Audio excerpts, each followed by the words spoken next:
Hello. Aren't you supposed to be at a golf thing? It'll just like run out, so. All right, so the first thing that, I'd like to go over with you guys today is this. One of the biggest concerns that student leaders have, a lot of times is, okay, if there's a problem, right? During rehearsal, something comes up, and there's not a staff member immediately available or something like that, how do I handle the problem, okay? And a lot of you might have like problem-solving strategies already from other stuff that you've done, which is great. Obviously, use all those resources. But this is something that, it's kind of a framework that we've given in the past. It's from the Dr. Tim leadership book. But it's important to make sure that you go through all these different things and think about all these different things as you approach a problem, okay? It's really easy, especially early on, to get overwhelmed with problems, when they happen, like, oh my God, what are we gonna do? So, first thing that you should always do is recognize and clarify the problem, okay? So if you don't take the time to define the problem, it's really hard to figure out a solution, okay? And this can sometimes be important because the problem isn't always what it first seems, okay? So someone might come and, I don't know, try to think of an example. Okay, so let's say one that we deal with a lot is,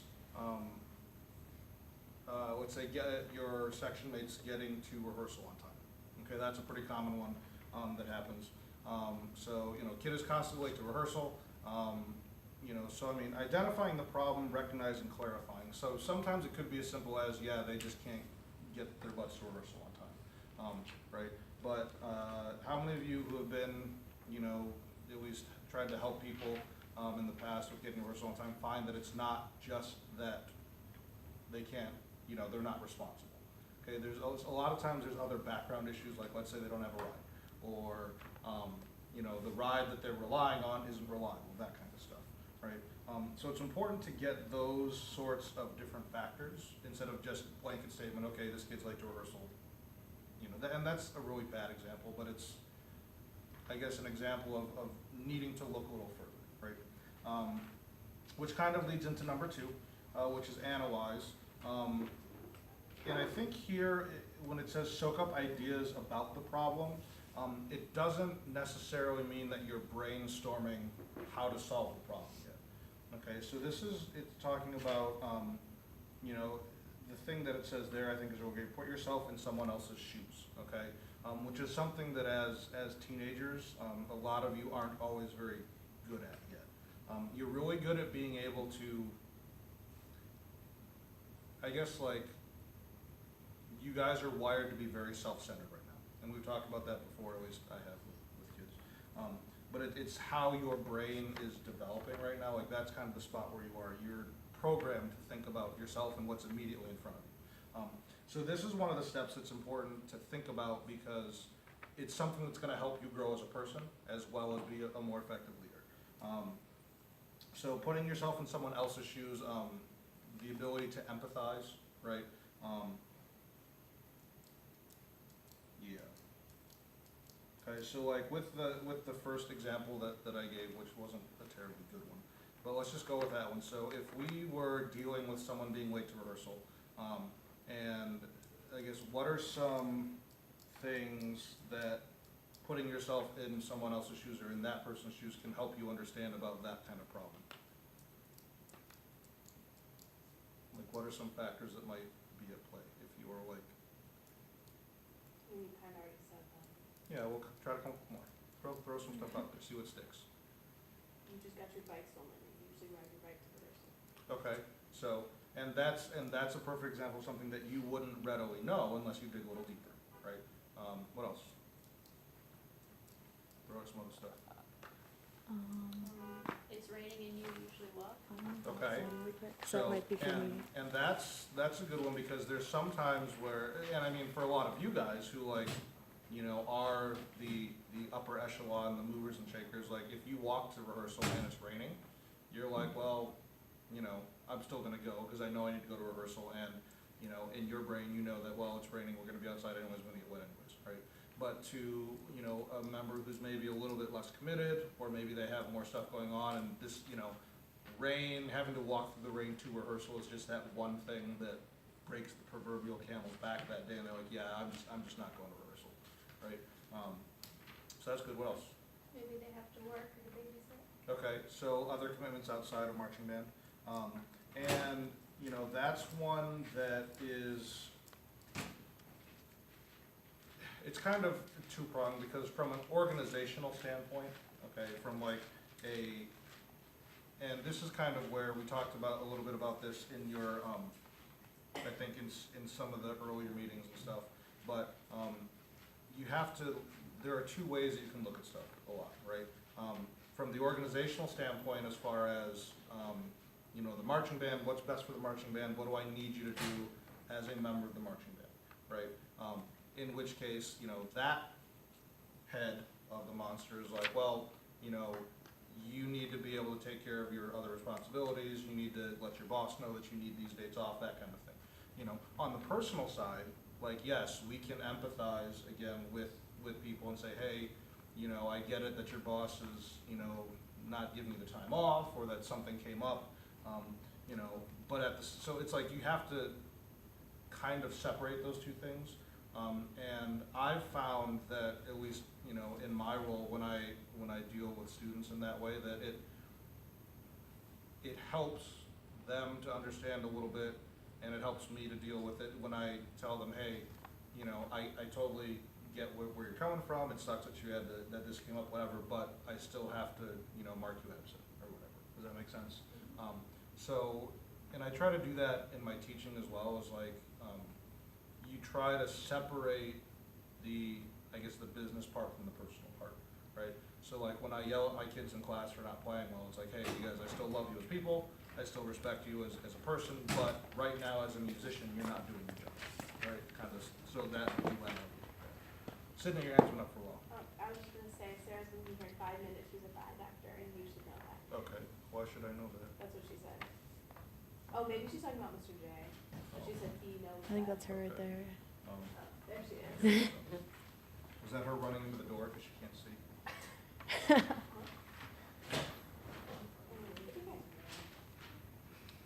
Hi Sarah, don't bump into anything, come get one of these, even though you probably can't read it anyways. Can you read it? No, I can't. I can read it if you hold it for a while. Well, the thing is on the board too. Yeah, it's on the board too. So. Did you get your pupils dilated? Yes. That's so fun. That was a strong one. So, obviously the third part, determine a direction to solve the problem. So this is where you start to come up with ideas. So if we use our example of, okay, helping this kid get to rehearsal more on time, you know, what are some ideas that you could come up with to help solve that problem? Sydney? If you can drive off of the ride. Okay, yeah, so that's a huge one. If you have the ability and facilities to drive, you know, making yourself available to help drive them to rehearsal, that's one. What else, Grace? If they have like a ride who's not reliable and you know them, or you know you can have like contact with them, like maybe they don't understand how like important it is for them to be on time, so maybe making that clear to their ride. Okay, cool, yep. And the other thing, and you know, we find this a lot with like parents getting you to like concert call times on time. Sometimes if they don't understand how important it is for you to get, you know, to be there right at that time, they're like, oh, we'll get there a little bit after, or we'll get close. So sometimes what I've told my kids is they have to like, basically pad the time a little bit, right? So if they know that their parents are historically not very good at getting them someplace by 6:45, you tell your parents, hey, I need to be there by 6:30, knowing that they're gonna get you there 10 minutes late, so then you're still on time. So that kind of stuff. Okay, cool. Now what it says here, which I find kind of interesting, is follow the direction you've chosen, at least initially, right? So what does that kind of imply? Maya? That even if like, you start giving that person a ride, you shouldn't have to be responsible for that person for the rest of the season. Okay, so maybe, so yeah, if we're taking our one example, really, you know, using that example, what I mean, but I guess more in a broader sense. What does the you know, the presence of that word, I guess, hope to imply? Grace? Well, what I was thinking is like even if you come up with what you think is a good solution to the problem, it might not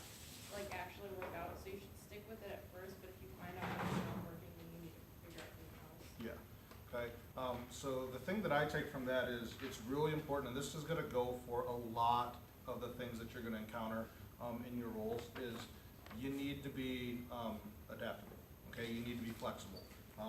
You know, something that might seem like a good idea initially, or might be like the path that you wanna go initially, when you start going down it, if it's not working, you know, then you have to be willing to change it up, or maybe, you know, change direction on the fly. You know, it's something that, you know, and again, I use a lot of examples from teaching, because, so what? She was asking me why I hadn't actually peeled my cheese You sticks. use the cheese stick You the wrong just way. did it. I see, You'd be yeah, like well, biting into a Kit Kat That's like what I that. Trying to break it off. That's what I you do. know, it It's happens. efficiency. That's what I do. I need my computer unfortunately. So, well, can you use the one in your No, office, or it doesn't work. No? Like, well, it works, but like it'll take like 5 minutes to open Word. One thing that's worked for me in the past is not always implementing my own idea to the solution, but asking the person what they think would be helpful with that. Okay, did everyone who came later, get the class, but I'll actually just write it up here, so. You got all shabby stuff. We're trying.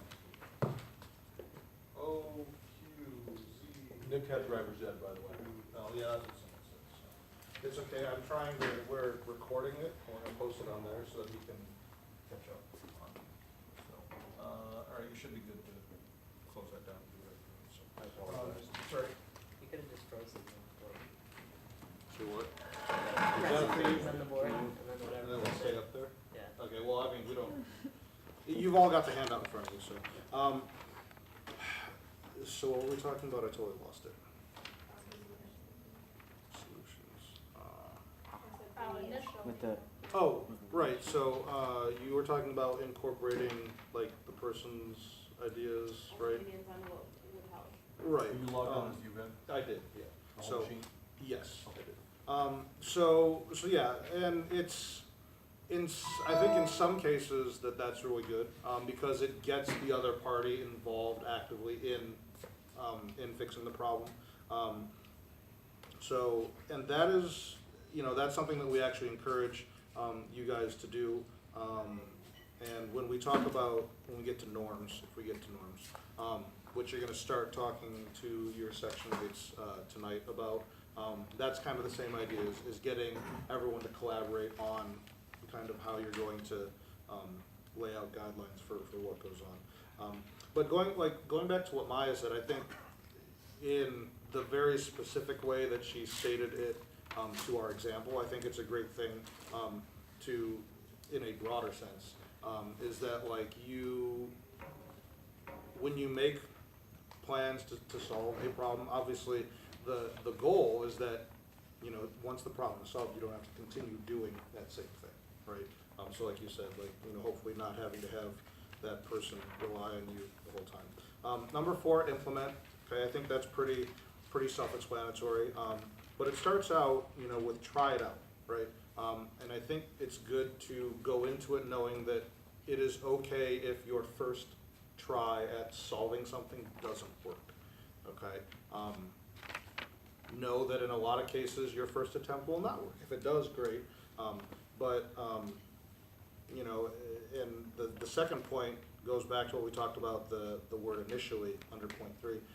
But test the direction and remain flexible with it, right? So once you start doing something, if you find it's not working, you have to be willing to change up, you know, change tack and try something else. If you find that it's working and maybe there's some ways you can tweak it to make it better, you know. But sometimes it's very easy, especially when you're under stress, or if you've got a lot of things going on, it's easy to just stick with one thing, right?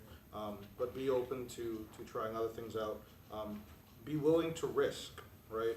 A lot of the things that you're going to have to do as student leaders, you know, it is going to be taking a risk. You're going to have to step out of your comfort zone a little bit, okay? The reason why you were selected to be in this position is because we feel that you are the most capable, you know, people in the band to be able to do that, right? There are certain things that we will ask you to do that we would not ask, you know, other kids in the band to do. Now, that's not to say, like, you know, when we talk about in the meetings and stuff, that there should never be anything that, you know, you ask someone else to do that you as a leader are not willing to do. But, you know, the flip side of that is that as someone with a position or a role, a different role in the band, you will be called upon to go above and beyond, right? There are certain things that you all acknowledge are weaknesses or insecurities that you have going in. And part of my goal with this whole process is, you know, with using the interactivity of Google Classroom, is to help you each individually work on some of those things that you know or you're worried about, right? So that you can, you know, through, because you can use email through here, and you can email direct to me and say, hey, you know, Mr. Moy, I'm having an issue with this, or, you know, I've got this sort of situation, you know, how can you help me? Or like, do you have any ideas or anything like that? And we can, you know, we can also use that kind of as a, you know, a sounding board for each other. So if there's something that you feel like you're having trouble with, and you want to share it with the group and say, hey, you know, I'm struggling with this, you know, obviously you don't want to like flame people on there and be like, oh, so-and-so is being a total jerk, like, not that, right? But, you know, you can just frame it as a, hey, you know, I'm having this issue with someone in my section, does anyone have any ideas on what, you know, how we can help that kind of thing. And, all right, and then the fifth point, reevaluate, right? Did it work? And this, I think, you can kind of cycle back between 3, 4, and 5 until the problem is solved, right? So it's not like reevaluate, did it work? Nope, it didn't work, okay, well, oh well, right? You have to be willing to go back, if it's not working, to create something, come up with something different, try something else until the problem is fixed, right? So again, I mean, I would keep this form, like if you have binders, you know, or stick it someplace where you can, not that I'm expecting you to like consult this every time you have a problem, right? But kind of if you can use this as a general guideline or just think about it when you have a problem.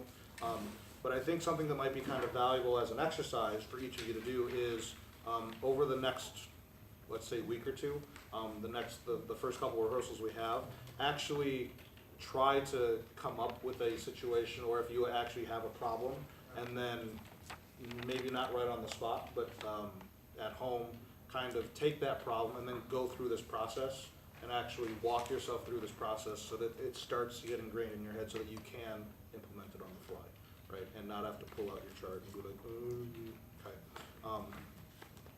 Make sense? Okay.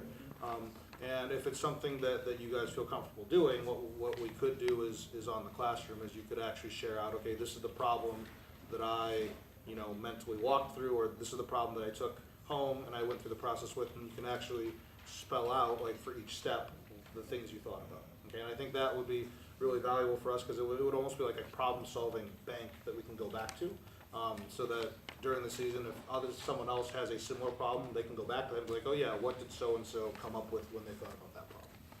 Okay, so again, that can be a resource for us to return to. If you flip it over, you'll see something that that I actually, you know, I used this in the interview, okay, and this is actually where I got it from, right? So all of you, when you went through the interview, I asked you about like the bottom part, right? Like what qualities do you respect the most in a leader? What qualities do you respect the least in a leader?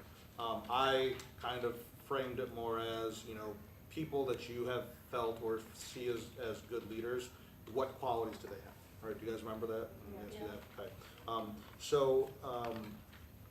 This is something that I would like you to take the time before, I guess will we meet again next week? I think so. Okay, so before next week's meeting, I would like you to take the time to fill out the sheet, okay? And actually, like, you know, write down 5 strengths you feel you have as a leader, 5 weaknesses you feel you have as a leader, and then, you know, those 3 questions below. And then we can actually use this next week in our talk to really frame the direction that we take this in. Because one thing that I would like to do with this is really make this as tailored to you personally as we can, right? So I cannot help you work on a weakness that you have unless we can identify, and you can identify something that you feel weak at, right? And then, once you do that, and you identify that with me, then we can have a dialogue as far as, okay, you know, like some that we had in the past when we did the folders was like, you know, there were some kids who were like, well, I don't feel like I'm very assertive, right? Or I worry about being able to be assertive enough, or, you know, I worry about, you know, my section mates not respecting me as in a position of leadership, you know, or I'm not very loud, or, you know, I get stressed easily, or, you know, so whatever. So that the 5 and 5 are really, it's a brainstorming list, right? If you can come up with more than 5, that gives us more to choose from, okay? But please fill this out and give this some thought before next week, okay? You know, and actually, you can take some time right now to do it, because it's only, you know, we've got some time. And then, so yeah, why don't you guys take a couple minutes to work on this now, and then we'll talk more nuts and bolts thing as far as tonight's rehearsal after we have some time to do it, right?